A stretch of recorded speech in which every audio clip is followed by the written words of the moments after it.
Summer at the Little French Café by Karen Clarke, read by Lucy Bromilow for SAGA Egmont. This one's for Mandy, my partner in romance and crime. Not literally. Chapter 1. Here at last. After propping my suitcase against the harbour railings, I pulled the postcard out of my bag and held it up, comparing the image on the front to the tall, whitewashed cafe across the cobbled street. It looked so much more vibrant in real life, but the picture must have been taken in the 80s, so it was hardly surprising the colours looked rather vintage. Chamillon, Île de Ré, was printed at the bottom of the postcard, a fishing village on an island on the west coast of France that I discovered via the internet weeks before booking my flight. The cafe, which overlooked a boat-filled harbour, hadn't changed much in the intervening decades. The red and white striped awning was the same, as were the tables set out at the front, draped with gingham cloths. Only the old-fashioned sign above the door had been changed, replaced by gold lettering on the window, spelling out Café Belle Vie. Mouthing the name, my heart did a kangaroo leap. It had been behaving oddly since finding the postcard among my father's things, to the point where I'd started to worry I was developing a condition.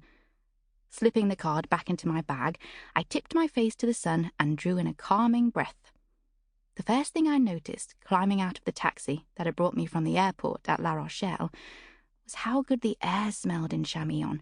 Back home, a scorching summer's day tended to concentrate the odours of the busy Camden Road, where my photography studio was based, a mix of petrol, tarmac, and fried doughnuts that I'd never learned to appreciate, but represented life to my friend Tony.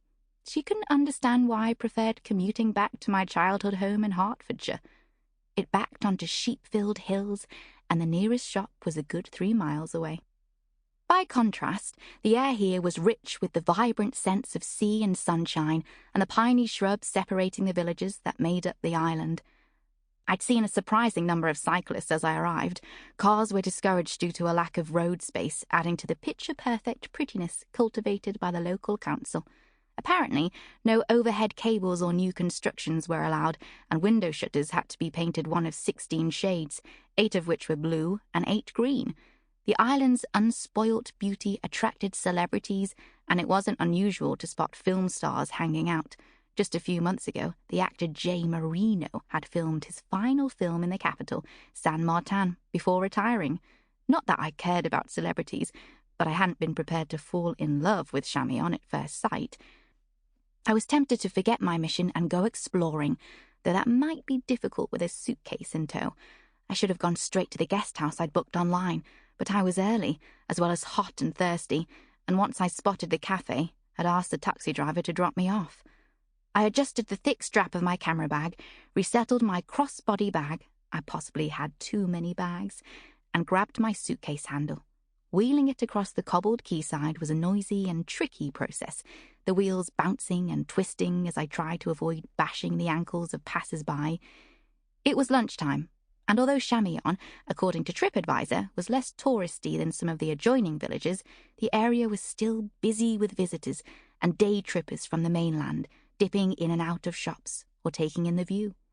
As I approached the cafe, feeling too hot in a long-sleeved t-shirt and comfy travelling jogging pants that had seemed like a good idea in the damp London morning I'd left behind, I imagined explaining to the cafe owner why I was there. "Hi, I wonder if you can help? 30 years ago, my father had a liaison with a young French woman while visiting London, and 9 months later, I was born. It turns out she didn't want to be a parent, so gave me to my father to raise, and he never saw her again. I know! They didn't even exchange names. Anyway, he died a while ago, and I found this postcard when I was sorting through his things, and a message suggesting my birth mother was born in Chamillon, so I thought I'd come and find her. Only thing is, I know nothing except that her name begins with M, and she has terrible handwriting. Anyway, do you think you might know what happened to her?" I would say it in exclamation marks to show I was in on the joke, that I knew it sounded like the far-fetched plot of a tragic movie, but also to prove that it wasn't tragic, because after Dad had married, I'd had a wonderful, nurturing mum after all, until she died when I was 18, which was actually pretty tragic by anyone's standards. No wonder Tony was worried. Sample complete. Ready to continue?